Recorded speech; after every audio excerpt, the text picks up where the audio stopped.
أعوذ بالله من الشيطان الرجيم. بسم الله الرحمن الرحيم. ولا تأكلوا أموالكم بينكم بالباطل وتدلوا بها إلى الحكام لتأكلوا فريقا من أموال الناس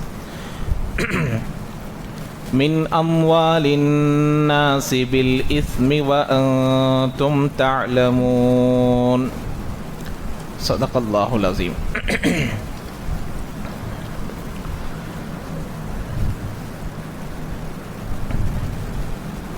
تو جیسا کہ آپ لوگوں کو معلوم ہے، اس سے پہلے اللہ تبارک و تعالیٰ روزوں کے متعلق روزوں کے احکام بیان کیے ہیں. گزشتہ آخری مرتبہ جو درس ہوا ہے اس میں بہت سارے روزوں کے احکام بیان کیے گئے تھے. اب ان احکام میں ایک بات یہ معلوم ہوتی ہے کہ اللہ تبارک و تعالیٰ بندوں پر جب احکام کو لاگو کرتے ہیں تو انسانوں کے جذبات کا بھی خیال کرتے ہیں. انسان کے اندر اللہ نے ایک جذبہ رکھا ہے، جذبات رکھے ہیں، خواہشات کو رکھے ہیں.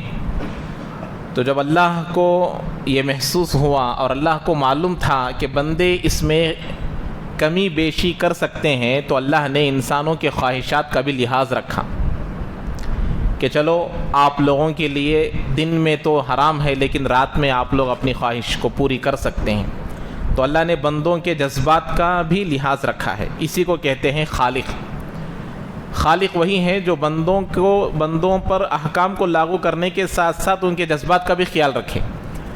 صرف احکام ہی احکام، آرڈر ہی آرڈر ہے، ان کے ساتھ کوئی کمی بیشی کرنے پر سزا ہے، کوئی کمی بیشی کرنے پر ان پر کوئی چھوٹ نہیں ہے، تو یہ خالق نہیں ہے. تو خالق یہاں پر اللہ تبارک و تعالیٰ ہے اور اللہ بندوں کے جذبات اور خواہشات کا بھی خیال کیا ہے.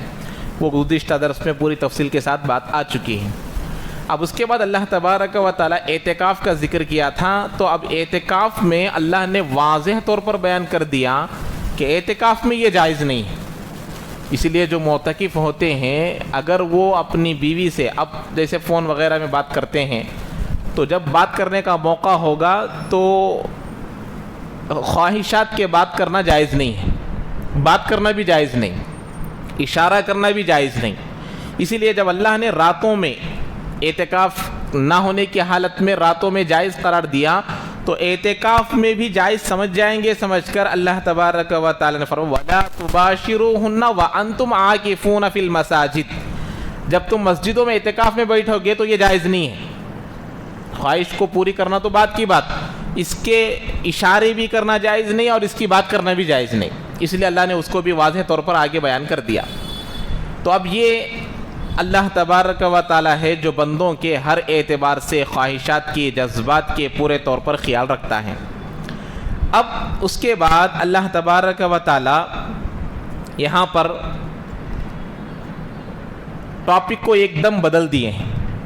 جب یہ ابھی رکوع ختم نہیں ہوا ہے، رکوع ختم ہوگا تو ٹاپک ختم ہوتا ہے، لیکن رکوع ختم ہونے سے پہلے ابھی 23واں رکوع چل رہا ہے. اب یہاں روزوں کی بات پوری ہو گئی. اب ایک دم اللہ تبارک و تعالی ایک دوسری آیت کو لے کر آ گئے. بتایا تھا میں آپ لوگوں کو قرآن میں ایک آیت کا دوسرے آیت سے ربط کو پہچاننا بہت بڑی بات ہے.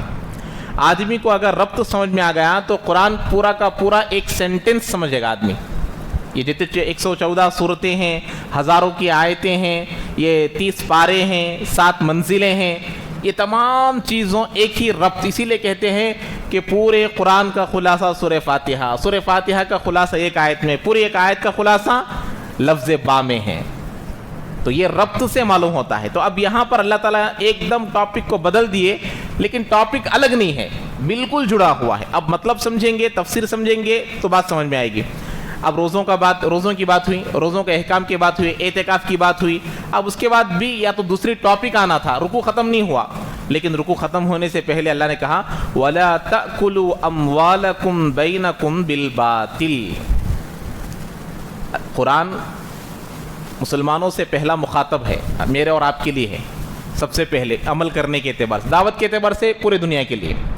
تو یہاں اللہ تعالیٰ کیا کہہ رہے ہیں کہ تم لوگ آپس میں ناحق طریقے سے مال نہ کھاؤ. ناحق، یہ لفظ جو ناحق باطل ہے، اس میں کئی سارے معنی آتے ہیں، کئی سارے معنی. تو اب تم لوگ ناحق نہ کھاؤ، کھانے سے تعلق ہے. اب دیکھیے ربط سمجھ میں نہیں آ رہا. رمضان کے روزوں سے اور آپ باطل طریقے سے، ناحق طریقے سے آپس میں مال نہ کھاؤ. تو معلوم ہوا بندہ اللہ کے ڈر سے صبح صادق سے لے کر غروب آفتاب تک کھانا پینا چھوڑنے کے لیے تیار. وہ کھانا پینا جو سال بھر کے لیے، زندگی بھر کے لیے جائز. لیکن بعض ایسی باطل چیزیں ہیں، ایسی حرام چیزیں ہیں جو زندگی بھر حرام ہے، لیکن وہ بندہ چھوڑنے کے لیے تیار نہیں ہے. تو اللہ کہہ رہے ہیں کہ بندے جیسے تو میری محبت میں رمضان کے مہینے میں کھانا پینا چھوڑ دیتا ہے، ایسا ہی ناحق طریقے سے دوسروں کا مال کھانا، یہ بھی میرا نہ کھانا میرا حکم ہے، اس پر بھی عمل کرو. جیسے روزے میں عمل کرتے ہیں، اسے زندگی بھر عمل کرو. ناحق کیا کیا چیز ہے؟ جھوٹ بول کر کھانا، دھوکہ دے کر کھانا، امانت میں خیانت کر کر کھا لینا، یا کسی کو کمی بیشی کر کر لے لینا، ظلم کر کر لے لینا، اپنے دباؤ کو استعمال کر کر لے لینا، اپنا پاور استعمال کر کر لے لینا. یہ تمام چیزیں اس کے اندر داخل ہو جاتی ہیں. اب دیکھیے ناحق، یہ ناحق کا مطلب آتا ہے جیسے بندہ یہ کہتا ہے کہ یہ جھوٹ بولنا، جھوٹ بول کر جب بندہ لیتا ہے تو وہ بھی ناحق ہے. کیونکہ مثال کے طور پر بندہ دینا ہے 100 روپیہ، اب اس نے کہا 150 روپیہ، تو اب یہ جو زائد جو 50 روپے ہیں یہ ناحق ہے. تو اس ناحق چیز سے بھی بچنے کو اللہ تعالیٰ حکم دے رہے ہیں. تو ناحق آپس میں مال نہ کھاؤ، جھوٹ بول کر ہو، دھوکہ دے کر ہو، کسی بھی طریقے سے. جتنے بھی ناحق چیزیں ہیں اس میں سامنے والے کی رضامندی نہیں ہوتی. اب بندہ 100 روپے کی چیز کو 150 روپے جھوٹ بول کر لے لیا، یا 100 روپے میں لا کر 150 روپے، کاروبار نہیں.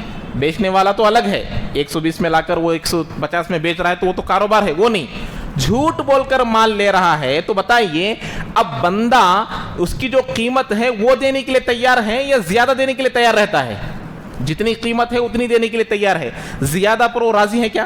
نہیں. تو جو بندہ جھوٹ بول کر کسی سے مال لے لیتا ہے اس میں، اور گھر میں جا کر تالا توڑ کر مال چرا کر لانے والے میں بھی کوئی فرق نہیں ہے.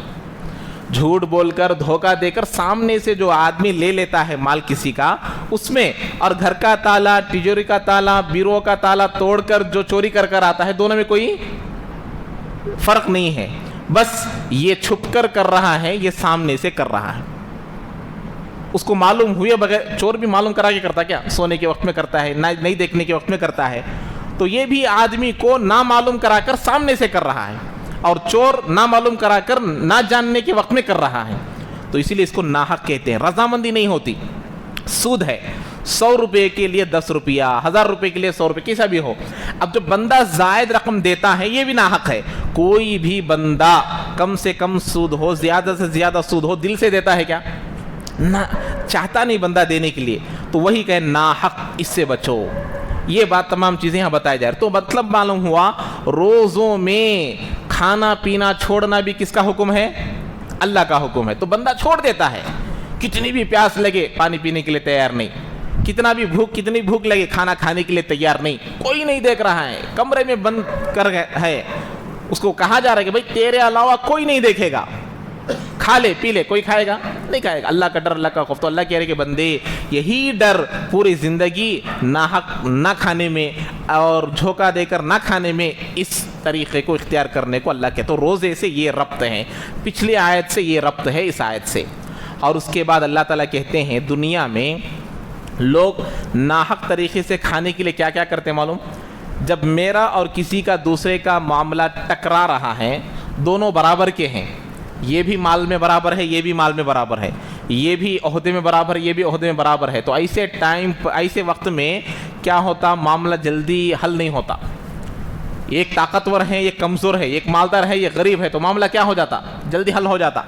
لوگ بھی اسے ساتھ دیتے، وہ اپنا پاور، اپنا پیسہ استعمال کر کر ناحق طریقے سے لے لے گا. لیکن جب دونوں برابر کے ہو، برابر پلے کے ہو، تو معاملہ جلدی حل نہیں ہوگا. اب کیا کریں گے؟ اپنے سے اوپر والے کی طرف معاملے کو لے جاتے ہیں. سمجھ میں آ رہی بات؟ مثال کے طور پر آپ کو سمجھانے کے لیے پنچایت کی طرف لے کر جاتے، فیصلہ کرنے والے کی طرف لے کر جاتے، کسی بڑے آدمی کے پاس لے کر جاتے. جیسے آج کل کورٹ کے پاس لے کر جاتے. کس کے پاس لے کر جاتے؟ کورٹ میں کیس دائر کرا دیے، کورٹ میں مقدمہ ڈال دیے.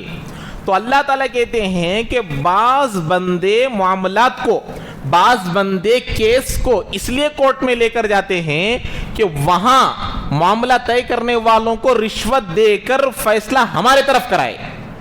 آج ہو رہا ہے نہیں ہو رہا ہے؟ آج ہمارے مسلمانوں کے کئی سارے معاملات کو مسلمانوں کے ذریعے سے ہی کورٹ کی طرف لے کر جا رہے ہیں، اور کیا حق کے فیصلے ہو رہے ہیں؟ حق کا فیصلہ ہو رہا ہے. اسی لیے بعض کسی نے کہنے والے نے اچھا ہی کہا، لیکن وہ بات بھی آج پائی نہیں جا رہی. وہ آپ لوگ دیکھے ہوں گے، کورٹ میں ایک مورتی رکھی ہوئی ہوتی ہے، اس کے آنکھوں پر کیا ہوتا؟ کالی پٹی باندھی ہوئی ہوتی ہے. کسی نے پوچھنے والے نے پوچھا کہ بھئی اس کے ہاتھ میں ترازو تو ہے، یہ بات سمجھ میں آتی، لیکن اس کے آنکھوں پر پٹی کیوں باندھی ہوئی ہے؟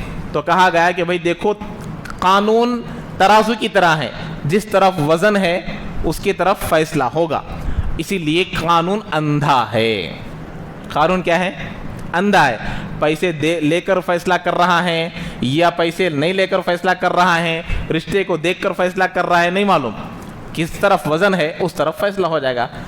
آپ گزرے ہوئے 10 سال سے یا پھر ہندوستان آزاد ہونے کے بعد سے کئی سارے معاملات کو جو کورٹ میں چلے گئے ہیں، ان کے فیصلوں کو دیکھ سکتے ہیں. تو اللہ 1400 سال پہلے یہ بات بتا دی ہے، لوگ کورٹ میں، لوگ فیصلہ کرنے کی جگہ مقدمات کو، لوگ فیصلہ کرنے کی جگہ کیس کو اسی لیے لے کر جاتے ہیں کہ وہ فیصلہ کرنے والے کو خرید کر فیصلہ ہمارے حق میں کرائے. وہی کرے اللہ. وَتُدْلُوا بِهَا إِلَى الْحُكَّامِ. حکام مطلب کورٹ ہو، حکام کا مطلب جہاں فیصلہ کرنے والے وہاں پر کیوں لے کر جاتے ہیں؟ تاکہ ان کو خرید کر فیصلہ ہمارے طرف ہو جائے. ہو رہا ہے نہیں ہو رہا ہے؟ کتنے بھی ہو گئے ہیں آج. تو یہ بات یہاں پر اللہ تعالیٰ نے بتایا. تو کیوں لے کر جاتے ہیں؟ اس کی وجہ بھی اللہ نے بتایا، لِتَأْكُلُوا فَرِيقًا مِّنْ أَمْوَالِ النَّاسِ، تاکہ لوگوں کے مال کو ناحق طریقے سے کھا لے، لوگوں کی زمینوں کو ناحق طریقے سے قبضہ کر لے، لوگوں کے کمائے ہوئے مال کو ناحق طریقے سے قبضہ کر لینے کے لیے معاملات کو فیصلہ کرنے والوں کی طرف لے جایا جاتا ہے، گناہ کے طریقے، گناہ سے کھانے کے لیے. اور اللہ نے آگے بتایا، یہ سب جو کرنے والے ہیں ان سب کو معلوم ہے کہ ہم غلط کر رہے ہیں. یہ جتنے بھی لوگ یہ جو جھوٹے مقدمات میں جیت رہے ہیں، یہ جھوٹے مقدمات کو لے جا رہے ہیں، ان سب کو معلوم ہے کہ یہ کیا کر رہے ہیں؟ غلط کر رہے ہیں. ان سب کو معلوم ہے کہ ہم جھوٹے ہیں، ان سب کو معلوم ہے کہ ہم غلط ہیں، لیکن کیوں کر رہے ہیں؟ دنیا کے فائدے کے لیے کر رہے ہیں. تو اللہ نے دوسری جگہ فرمایا، جو لوگ ایسا کرتے ہیں وہ حقیقت میں جہنم کے انگارے کھا رہے ہیں. کیا کھا رہے ہیں؟ جہنم کے انگارے کھا رہے ہیں. تو اللہ نے یہی بتا دیا کہ دیکھو بالاسم وانتم تعلمون، وہ سب لوگ جانتے ہوئے ایسے کام کرتے ہیں. اب یہاں تک یہ رکوع ختم ہو گیا. اب دوسری ٹاپک ہے. تو یہاں تک کی جو آیت ہے، اس آیت کا پچھلی آیت سے کیا ربط تھا سمجھ میں آ گیا. ناحق طریقے سے نہ کھانا.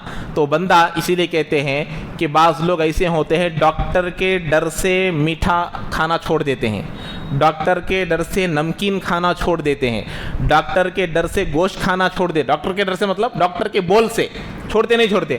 آپ میٹھا کھائیں گے تو ختم، 1 مہینے میں چلے جائیں گے. کوئی کھانے کی ہمت کرے گا؟ کتنا بھی محبت کرنے والا ہو میٹھی چیز کو چھوڑ دے گا. اور نمکین کھانے سے منع کر دیا، چھوڑ دیا جائے گا. کھانا چاول کھانے سے روک دیا گیا، چھوڑ دے گا. کسی کا آپریشن ہوا، کہا جائے گا 8 دن تک چاول نہیں کھانا، 1 مہینے تک چاول نہیں کھانا، چھوڑے گا نہیں چھوڑے گا. لیکن اپنے ایک ڈاکٹر کے ایک جملے پر، حالانکہ اس کی بات پر مرنا گارنٹی نہیں ہے، انہیں بولتے کھاتے مر جاتے کیا؟ نہیں جاتے، لیکن اس کی بات پر اتنا یقین ہے کہ چھوڑ دیتے ہیں. لیکن ڈاکٹروں کو پیدا کرنے والا خالق، پوری دنیا کو پیدا کرنے والا خالق، یہ نکو کھاؤ، اس سے بچو، یہ نکو کرو، یہ کرو کا تو بولتے ہیں، لیکن اس کی بات ماننے کے لیے بندہ تیار نہیں ہے. ڈاکٹر کی عظمت اللہ کی عظمت سے زیادہ لوگوں کے اندر پیدا ہو گئی ہے.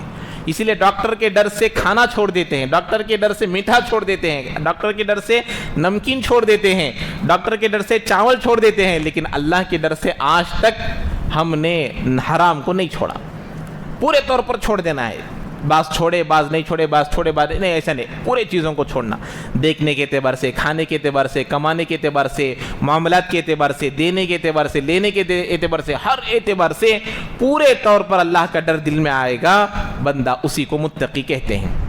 یہاں تک ایک معاملہ پورا ہو گیا. اب دوسرا رکوع شروع ہو رہا ہے. یہاں پر اللہ تبارک و تعالی ایک ایسی جملے کو بیان کرتے ہیں.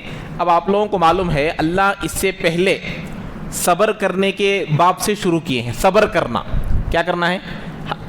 تکالیفوں میں جب بندے پر کوئی مشکل پیش آتی ہے تو صبر کرنا. ان اللہ مع الصابرین، اللہ تعالیٰ صبر کرنے والوں کے ساتھ ہے. سب سے پہلی چیز آئی تھی جب خاندان میں کسی کا قتل ہو جاتا ہے تو بندہ چاہتا ہے کہ میں اس کو قتل کروں، لیکن اس وقت میں کیا کہا گیا؟ قصاص ہوگا.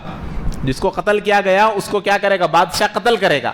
تو اس واسطے وہاں پر صبر کرنا. یہ لوگ جیسا چاہے قتل نہیں کریں گے، بلکہ بادشاہ حاکم وقت امیر المؤمنین جو قاضی وقت ہوگا، جو حکم لگائے گا اس طریقے سے اس کو قتل کر دیا جائے گا. صبر کرنا. دوسری چیز بیان کی گئی تھی کہ جب بندہ مر جاتا ہے تو ترکہ چھوڑ کر مرتا، پراپرٹی چھوڑ کر مرتا. بیٹا چاہتا ہے کہ باپ کی پوری پراپرٹی مجھے آ جائے، لیکن اللہ نے کہا کہ نہیں، تم اپنے بچیوں کو بھی دینا ہے، اپنی بہنوں کو بھی دینا ہے، باپ کی بچیوں کو بھی دینا ہے. تو وہاں پر بھی صبر. تیسری بات بتائی گئی تھی رمضان کے روزے، یہ بھی صبر کی چیز ہیں. ترکے کو اللہ کے حکموں کے موافق تقسیم کرنا بڑے صبر کی چیز. جب بندہ کوئی گھر والوں میں کسی کو کوئی قتل کر دیتا ہے گھر والوں کو، تو اس وقت پہ صبر. رمضان کے روزوں کے وقت میں صبر. ایسے جھوٹے معاملات میں ہار جاتے ہیں پھر بھی صبر. اب صبر کر رہے نہیں کر رہے ہم لوگ؟ کتنے معاملات میں ہار گئے، کتنے صحیح ہمارے معاملات جو کورٹوں میں پڑے ہوئے ہیں یا ہمارے خلاف فیصلے آئے ہیں، یا جہاں فیصلہ ہوتا ہے وہاں سے غلط فیصلہ ہوتا ہے. تو یہ بھی صبر کی چیز ہے. بندہ ہم جتنی کوشش کر سکتے ہیں.